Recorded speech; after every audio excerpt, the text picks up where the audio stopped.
De usted cuando todo el mundo muchas veces pone cosas en boca suya y se habla de todo lo que hace y usted no dice nada, como muy callado, y ahora va a hablar. Bueno, ¿por qué? Bueno, yo siempre había decidido guardar silencio porque yo considero que si me pongo a dar explicaciones de todo lo que se me acusa y de todo lo que se dice de mí, sinceramente no tendría tiempo para dar todas esas explicaciones. Pero por otro lado se dice también que hay apoyo a grupos paramilitares, etcétera, sectores de derecha. ¿O es que se está con el que más convenga, o cuál es la realidad frente a ese tipo de relaciones? No, la realidad es que yo soy una persona muy respetuosa de las ideas ajenas. O sea, yo respeto las ideas de los demás. Si yo veo que la gente de la izquierda tiene ideas que le convienen al país, yo no tengo ningún problema en apoyarlas y respaldarlas. Y si veo que la gente de la derecha también tiene ideas que le convienen al país, no tengo ningún problema en apoyarlas y respaldarlas. Pero de todas maneras yo no tengo por qué matricularme en ninguna corriente. Yo simplemente soy una persona que respeta las ideas de las demás personas. ¿Cuál es la posición que tienen en este momento, o que tiene usted personalmente, como sea, frente al diálogo, frente a la negociación?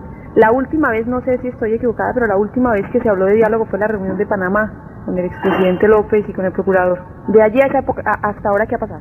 Sí, nosotros siempre hemos estado dispuestos a dialogar. Históricamente lo hemos demostrado desde el año de 1984, cuando se le propuso al gobierno nacional un diálogo que habría evitado sinceramente mucho derramamiento de sangre en el país. Es decir, todos estos conflictos de la extradición se habrían podido evitar si hubiera habido un diálogo que se propuso desde hace 4 años. Nosotros siempre hemos estado dispuestos a dialogar, y yo considero personalmente que la falta de diálogo es la causa principal de la violencia en el país. ¿Pero en qué condiciones? Es decir, un diálogo implica que cada quien cede una parte de lo que tiene. Sí, por eso se llama diálogo, precisamente. El diálogo no puede tener condiciones, el diálogo debe ser amplio e ilimitado.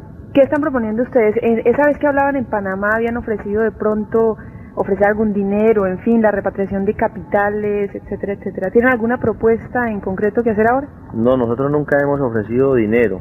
El problema nuestro es un problema de dignidad. A nuestras familias las han atropellado, ha habido represión, allanamientos, saqueos a nuestros hogares. El problema nuestro no es un problema de dinero, es un problema de dignidad. Pero la actividad que ustedes hacen es ilícita, de todas maneras. Bueno, yo personalmente no sé por qué dice usted actividades ilícitas. Pues a veces a mí se me acusa de narcotráfico. Pues es una actividad que por el momento, históricamente, digámoslo así, se ha declarado ilegal. Es ilegal por el momento, pero a la larga y al futuro se va a demostrar que tiende hacia la legalización. ¿Están de acuerdo ustedes con eso? Que es otro tema de discusión ahora, por ejemplo, en los Estados Unidos y aquí mismo en el país. Ya hay algunos sectores que plantean que dentro de esa negociación, ese diálogo, se contemple la posibilidad de legalizar el consumo y el tráfico de narcóticos sin ningún problema. Sí, yo pienso que el problema de la legalización o el problema de la represión en la lucha contra el narcotráfico no es tan importante. Yo considero que es mucho más importante el problema de la educación y de la disciplina. Este es un problema más de educación y de disciplina que de legalización o de represión, porque yo digo disciplina porque pues todo lo que se hace en exceso es perjudicial para la salud. Inclusive el mismo ejercicio físico puede ser dañino para la salud cuando se hace en exceso. De todo esto que usted me habla, cuando me dice respecto a la educación y todo esto, me da la impresión, no sé si es así, que hay una preocupación por el consumo de las drogas, porque la gente la consuma o algo así, ¿es cierto? Sí, claro que existe una preocupación por el consumo de las drogas, pero cuando el consumo se hace en exceso y se hace sin ningún tipo de educación. O sea, las drogas necesitan una clasificación, porque no producen los mismos efectos en una persona el whisky que la cerveza o el vino. Lo mismo sucede con las drogas. El problema es de educación y de clasificación de las drogas. Eso implicaría reconocerlas. O sea, reconocerlas como una realidad que están ahí, y entonces educar a la gente en ese sentido. Sí, es que es una realidad que están ahí, hay que reconocer que están ahí. Y es el que tiene que ver con el tratado de extradición. Ya desde hace varios meses está un poquito congelada esta discusión que en otro tiempo fue primera plana de todos los periódicos. Pero ¿cuál es la posición suya ahora de ustedes en torno al tratado de extradición en este momento? Sí, mi posición en torno al tratado de extradición es la misma que tiene la gran mayoría del pueblo colombiano, es decir, estar en contra del tratado de extradición. Eso se ha demostrado en las encuestas amañadas de televisión. El pueblo está contra la extradición, y mucho más después de haber visto la forma como se trata a nuestros compatriotas colombianos detenidos en las cárceles de los Estados Unidos, la forma como se violan sus derechos constitucionales, sus derechos humanos y sus derechos procesales. Muchas personas aseguran que ustedes están en contra del tratado de extradición porque en Estados Unidos sí se condena la ley y la justicia es más estricta que aquí, en donde nuestra justicia, y para nadie es un secreto, realmente cojea mucho y a veces no llega. Sí, claro, la justicia de los Estados Unidos es muchísimo más estricta, pero cuando se trata de sindicados y de procesados colombianos, porque la historia nos ha demostrado que cuando se trata de sindicados norteamericanos, el trato no ha sido siempre el mismo. Alguien hacía denuncias, y es el que tiene que ver con los dineros calientes, con la infiltración de este tipo de dineros en todas las actividades económicas y políticas del país. ¿Qué hay de realidad sobre esto, sobre vinculaciones con sectores políticos y económicos del país? Sí, eso está claro, los dineros calientes están incluidos en todos los sectores económicos del país. Es que cuando el mismo Estado y el mismo gobierno recibe los impuestos que pagan los comerciantes de drogas prohibidas, entonces se está aceptando lo que la prensa y a veces la gente llamaría los famosos dineros calientes. Pero ¿cómo así? ¿Cuándo recibe el Estado ese dinero? ¿De dónde, pues? Pues el Estado recibe ese dinero cuando recibe impuestos de las personas que están sindicadas de comerciar con drogas ilegales. Pero precisamente esa ha sido una discusión de mucho tiempo atrás, que son dineros ilegales y que no se paga impuestos, y parte de todo el debate que hay es precisamente eso, que se legalice todo ese dinero para que haya más impuestos para el país, pero se supone que eso no es oficial.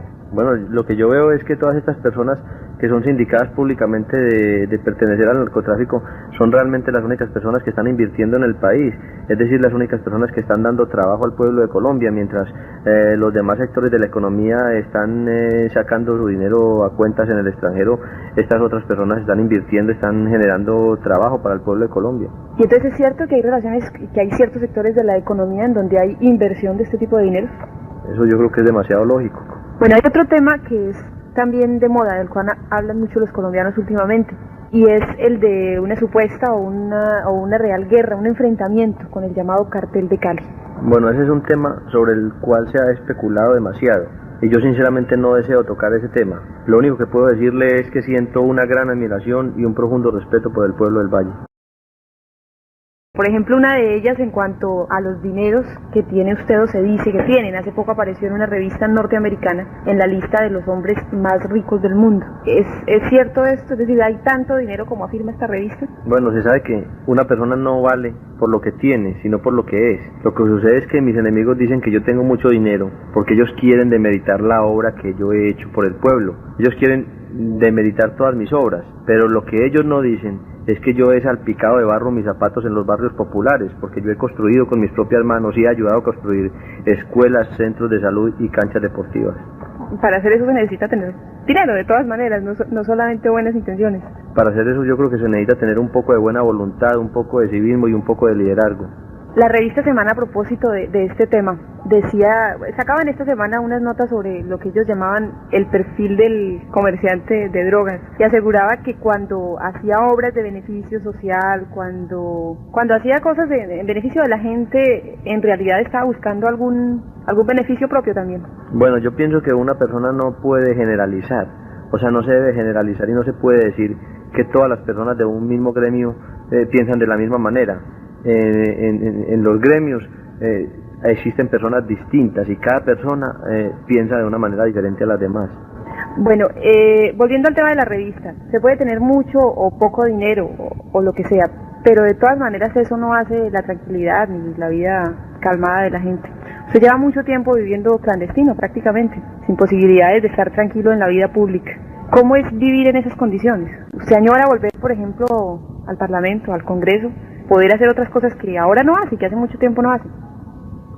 Mire, yo tengo 38 años de edad, 28 años fui pobre y me transporté en buses. De esos últimos 10 años que restan, 5 años he estado en la clandestinidad y los otros 5 años los dediqué todos los fines de semana al servicio del pueblo. Yo he sido un hombre que me considero feliz, siempre he estado contento, siempre he estado optimista, siempre he tenido fe en la vida, porque yo pienso que los momentos difíciles siempre aportan la experiencia, y es lo más grande que pueda tener una persona en la vida, su experiencia.